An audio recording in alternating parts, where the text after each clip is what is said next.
L'esigenza delle targhe alterne nasce da una problematica ambientale.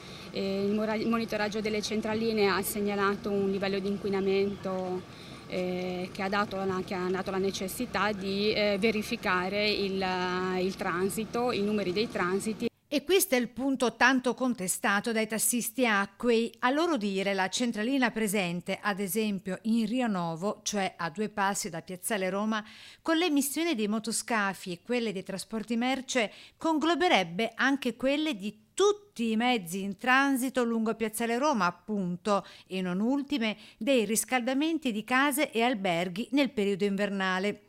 Centralina oltretutto posizionata nell'intersezione tra Rio del Malcanton con Rio dei Tolentini, quindi con un monitoraggio dell'aria risultante dai valori di biossido di azoto dei 2 perimetri. Perplessità a cui il vicecomandante della polizia locale risponde così. Sì, come ogni novità, nei primi giorni, nelle prime settimane è necessario fare un monitoraggio e il punto della situazione. Al termine dei 60 giorni previsti per la durata dell'ordinanza si farà il punto con i dati alla mano e si decideranno eventuali variazioni, modifiche o decisioni conseguenti.